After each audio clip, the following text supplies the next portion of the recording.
Hello दोस्तों, आप सभी का वेलकम है सनराइज एजुकेशन सेंटर 2.0 में। दोस्तों, ये सभी प्रश्न बहुत ही इम्पोर्टेंट है आपके एग्जाम के व्यू से, इसलिए दोस्तों इस सारे प्रश्न को अच्छे से देख लें। दोस्तों, हमारा पहला प्रश्न है, प्रकाश के परावर्तन के कितने नियम हैं? प्रकाश के परावर्तन के कितने नियम हैं? दोस्तों याद रखिएगा, 2 है।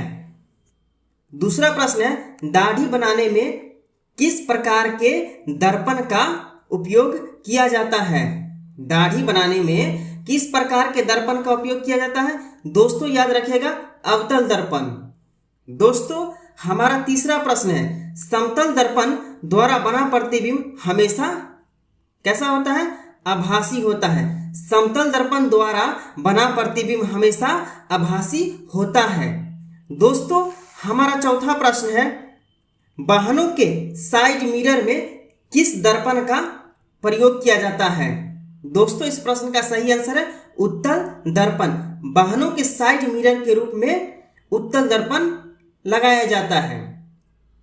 दोस्तों, हमारा पांचवा प्रश्न है, निम्न में कौन सा पदार्थ लेंस बनाने के लिए उपयुक्त नहीं किया जा सकता है? दोस्तों, इस प्रश्न का सही आंसर हो जाएगा मिट्टी। दोस्तों, हमारा छठा प्रश्न है, निम्न में से किस दर्पण द्वारा वस्तु का बड़ा प्रतिबिंब बनता है? बड़ा प्रतिबिंब बनता है दोस्तों अवतल में। दोस्तों, हमारा सातवां प्रश्न है, काल्पनिक प्रतिबिंब हमेशा होता है। काल्पनिक प्रतिबिंब हमेशा होता है। दोस्तों, इस प्रश्न का सही आंसर है सीधा। दोस्तों, हमारा आठवां प्रश्न है, प्रकाश के अपवर्तन के कितने नियम हैं? प्रकाश के अपवर्तन के कितने नियम हैं और परावर्तन के कितने नियम हैं? दोनों के 2 ही हैं। प्रकाश के अपवर्तन तथा परावर्तन के 2 ही नियम हैं। दोस्तों, हमारा 9वां क्वेश्चन है, लेंस में मुख्य फोकस की संख्या कितनी होती है? लेंस में मुख्य फोकस की संख्या कितनी होती है? 2 होती है। दोस्तों, याद रखिएगा, इस प्रश्न का सही आंसर है 2। दोस्तों, हमारा 10 नंबर प्रश्न है, सरल सूक्ष्मदर्शी में किसका उपयोग होता है? इस प्रश्न का सही आंसर होगा दोस्तों उत्तल लेंस। सरल सूक्ष्मदर्शी में किसका उपयोग होता है? उत्तल लेंस का।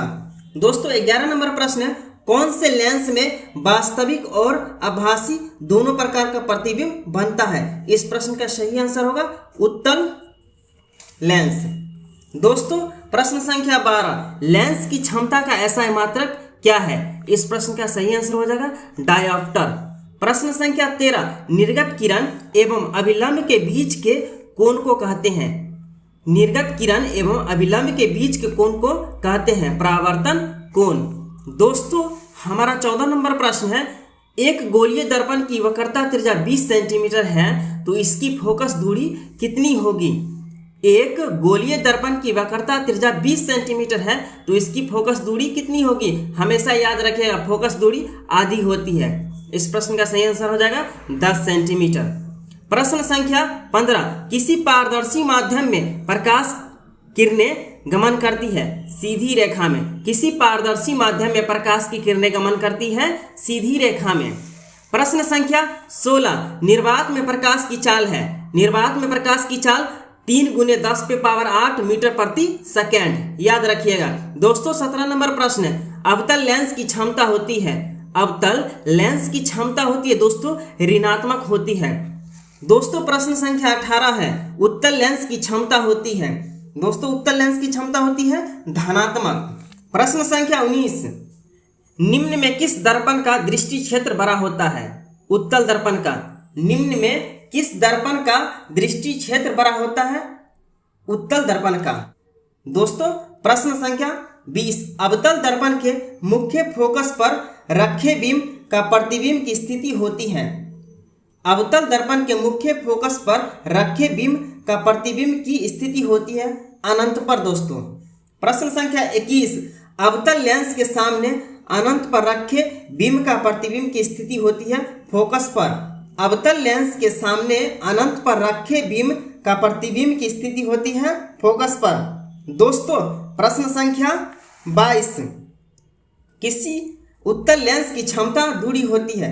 किसी उत्तल लेंस की फोकस दूरी होती है दोस्तों धनात्मक होती है। दोस्तों प्रश्न संख्या 23, पानी से भरी बाल्टी की गहराई कम मालूम पड़ने का कारण है।